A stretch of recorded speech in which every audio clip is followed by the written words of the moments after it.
அன்பிற்கினியவர்களே, மறுபடியும் இந்த art of reading பேசிக்கிட்டு இருக்கும்போது அது ஹவு ஃபார் நமக்கு நம்மளுடைய ஒவ்வொரு செல்களில் இருக்கக்கூடிய டிஎன்ஏக்களை கூட மியூட்டேட் பண்ணுகிறது என்பதை நீங்கள் புரிந்து கொள்ள வேண்டும்.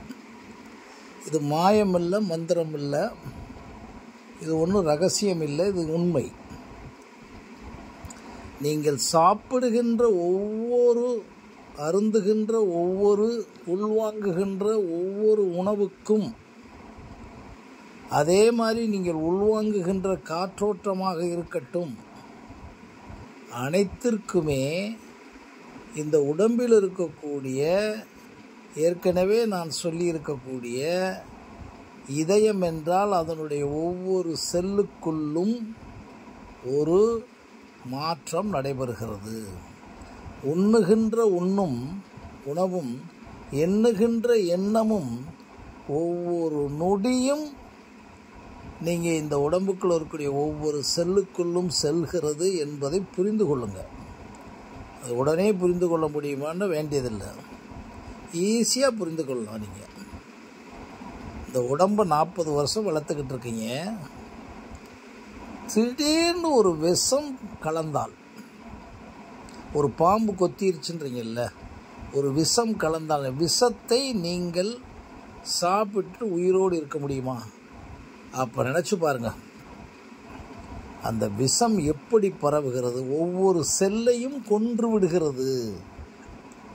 சேம் திங் தான் நீங்கள் உள்வாங்குகின்ற ஒவ்வொரு எண்ணமும்.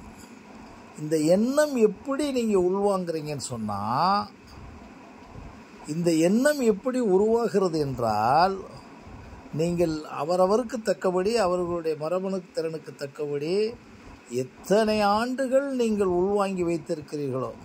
இவர்கள் சொல்கிற இந்த பூர்வ ஜென்மா பிரச்சனையே நான் வரமாட்டேன். மரபணு ரீதியாக எத்தனை தலைமுறைக்கு அடுத்து ஒரு மரபணு அந்த மரபணுவில் என்ன ஆற்றல் இருக்கிறதோ, 7ஆம் அறிவு படத்தில் கூட நீங்கள் பார்த்தீங்கன்னா, போதி தர்மருடைய மரபணு ஒரு சாதாரண சர்க்கஸ்காரருக்கு வந்துருச்சுன்றது தான் கதை. அதை அப்படியே திருவள்ளுவனுக்கு போட்டு பாருங்க. திருவள்ளுவன் எழுதின 1330 குறள்பாக்கள்லையும் எப்படி அவரான ஃபஸ்ட்டு தலைமுறையா, அவங்க அப்பாவுக்கு அப்பாவுக்கு அப்பாவுக்கு அப்பா, கடைசியில் மூலம். இப்படி நீங்கள் பார்த்தீங்கன்னா, இந்த தமிழ்நாட்டில் இருக்கக்கூடிய அத்தனை அதிசயமான 64 கலைகளிலும், அல்லது உலகம் முழுவதும் இருக்கக்கூடிய கலைகளிலும், அடுத்து அந்த கலைகளுக்கெல்லாம் ஒருத்தர் இருந்திருப்பார்ல, ஒரு குரு, ஒரு மூலம்.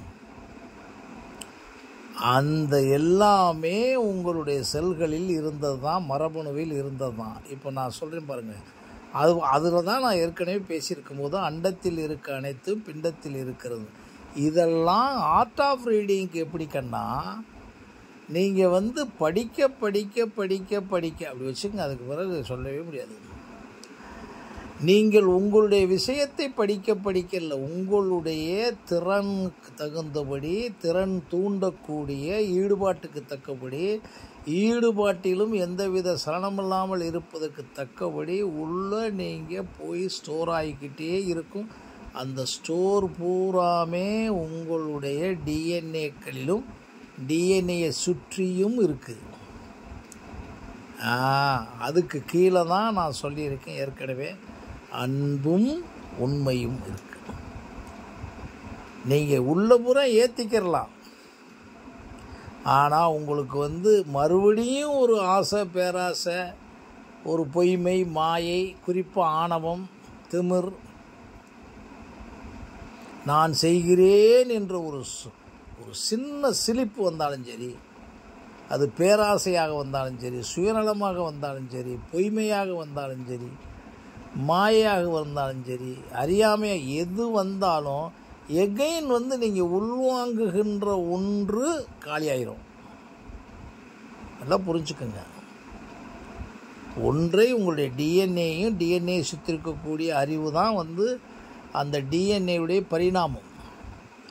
சார் நம்ம வந்து கற்காலத்தில் எப்படி இருந்தவங்க பாருங்கள் சார், நேக்கடாக தெரிஞ்சவங்க சார். இன்றைக்கி இவ்வளவு வந்திருக்கோம்னா நீங்கள் புரிய வேண்டியது எத்தனை எத்தனை எத்தனை கடந்து. அதெல்லாம் நீங்கள் படிச்சுக்கோங்க. ஆனால் நீங்கள் இருக்கிறத பாருங்கள், நீங்கள் உங்கள் ஸ்டேட்டஸை பாருங்கள். இப்போ மனிதன் ஸ்டேட்டஸை பாருங்கள், உடையில், உணர்வில், உணவில், ஒவ்வொன்றுலேயும் என்னென்ன மாதிரி இருக்கீங்கன்னு பாருங்கள். இந்த மாற்றமெல்லாம் எப்படி வந்துச்சு? அதாவது நிர்வாணமாக தெரிஞ்ச மனுஷன் ட்ரெஸ்ஸிலே இத்தனை 1000 கோடி என்ன இல்லை, பல லட்சக்கணக்கான கோடிக்கணக்கான டிசைன் வந்துருச்சுன்றான், உணவில் வந்துருச்சுன்றான். புரிஞ்சுக்கிட்டீங்களா? இது பூரா எப்படி வந்துச்சுன்னா, யாராவது ஒருத்தர் நம்ம இணையதளத்தை இன்டர்நெட்டை கண்டுபிடிச்சார், கம்ப்யூட்டரை கண்டுபிடிச்சவர் மாதிரி ஃப்ளைட்டை கண்டுபிடிச்சவர். இதெல்லாம் வந்ததுக்கு காரணமே நீங்கள் தெரிஞ்சுக்கங்க. அவர் படிச்சிருக்காருன்னா நீங்கள் புத்தகத்தை படித்தாருன்னே நினைக்க வேணாம். டிஎன்ஏ ஆல்ரெடி இருக்குது, அது சம்பந்தமான இந்த பிரபஞ்சம் முழுவதும் பரவி இருக்கு பல கோடி விஷயங்கள். அந்த பல கோடி விஷயங்களையும் அவராக, அது ஏற்கனவே சொல்லியிருக்கோம், அவராக நீங்களாக இருந்து நழுவாமல் இருந்தீங்கன்னா ஃபயர் ஆகி உங்களுக்குள்ளே மறுபடியும் சோறாகிக்கிட்டே இருக்கும். ஆமாம், அதில் நீங்கள் இருக்க வேண்டியது ஒவ்வொரு தடவையும் நழுவும், இறப்பு வரைக்கும் நழுவும். அந்த நழுவுறதை முதல்ல இனங்காண முடியாமல் நழுவி மாட்டியிருப்போம். இப்போ இனங்கண்டு அதை உடச்செறிஞ்சிட்டு மறுபடியும் வந்துடணும். கார் ஓட்டி போகும்போது மாதிரி பாருங்கள், ஒரு இடத்துல சின்ன பள்ளம் இருக்குன்னு நிறுத்தி அழகாக பண்ணிக்கிறீங்கல்ல, இப்படி ஒவ்வொன்றுக்குள்ளேயும் பாருங்கள். ஒவ்வொன்றுக்குள்ளேயும் பார்த்தீங்கன்னா அது 2 இருக்கும், ஒவ்வொன்றுக்குள்ளேயும் 2 இருக்கும். இன்பம் துன்பம்ன்றது மாதிரி சுத்தம் அசுத்தம் எல்லாமே இருக்குன்னு வச்சுங்க. இப்போ விலகுறீங்கல்ல, அந்த விலகிறது மாதிரி நீங்களாக இருப்பதற்கு, உங்களுடைய டிஎன்ஏவில் கொஞ்சம் கூட சலனம் இல்லாமல் இருப்பதற்குத்தான் நான் வந்து திருப்பி சொல்கிறேன், படிக்க சொல்கிறேன்.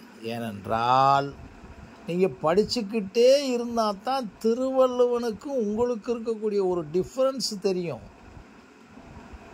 நீங்கள் ஒன்றும் இல்லாமல் இருக்கீங்கன்னு தெரிய ஆரம்பிக்கும். அப்போ நீங்கள் ஒவ்வொரு விஷயமும் எப்படி முடிவு பண்ணிடுவீங்கன்னா, நான் ஒன்றுமில்லை, நான் ஒரு கருவி, நான் வந்திருக்கேன், போய்கிட்டு இருக்கேன், அவ்வளோதான். திருவருட்செல்வர் படத்தில் திருவருட்செல்வர் அவர் சொல்கிறது மாதிரி, திருவருட்செல்வர் சொல்கிறார் இல்லைங்களா, அதே மாதிரி ஒரு சின்ன கருவி. இந்த உணர்வு மட்டும் எந்த நேரத்துலையும் பாடியில் இருக்கணுன்றதுனால தான் இந்த ஆர்ட் ஆஃப் லிவிங் எடுத்துக்கிட்டே இருக்கேன். நீங்கள் கேட்கவே மாட்டீங்களே. முதல்ல ஒருத்தன் சொல்கிறத ஒரு 5 நிமிடம் கேட்குறதுக்கே தயாராக இல்லையே, அப்புறம் எப்படி உங்களுக்கு வரும்? ஆனால் நீங்கள் கொஞ்ச நேரம் அமைதியாக கேட்டுட்டிங்கன்னா அது ஒரு ஆர்ட் ஆஃப் ரீடிங். பார்த்துட்டிங்கன்னா ஒரு ஆர்ட் ஆஃப் ரீடிங். பார்த்த பிறகு உங்களுக்கு வச்சிருக்க கருத்தோட பரிந்துரைனா ஆர்ட் ஆஃப் ரீடிங் தான். ஸோ இப்படி வந்து உடம்புக்குள்ளே இருக்கக்கூடிய பிரபஞ்சத்தில் இருக்க அத்தனை விஷயமும் நீங்கள் தெரியணும்னா லட்சக்கணக்கான நூல்களை பார்ப்பது, கேட்பது, படிப்பது எல்லாம் செஞ்சுக்கிட்டே இருக்கணும். இந்த உலகத்தில் நீங்கள் பிறந்ததுக்கு நீங்கள் இப்போ லாயர் படிச்சிருக்க வேணாம், இன்ஜினியரிங் படித்த ஒன்றுனா எல்லாம் படிக்க வேணாம். அதனால தான் சொல்லுவேன், ராஜராஜ சோழன் கட்டிய அந்த அந்த தஞ்சை பெரிய கோயிலை சிந்திச்சு பார்த்தீங்கன்னா திங்க் பண்ணிடுவீங்க. இதெல்லாம் நீங்கள் சிந்திக்கிறதுக்கு நேரம் இல்லைன்னு இப்போ வந்த பணம், இப்போ போன பணம், இப்போ வந்த பணம், இப்போ போன பணம், இதுக்கு மேலே வந்த பணம் கொடுமையாக போயிட்டுருக்கு. மறுபடியும் சந்திக்கிறேன். நன்றி, வணக்கம்.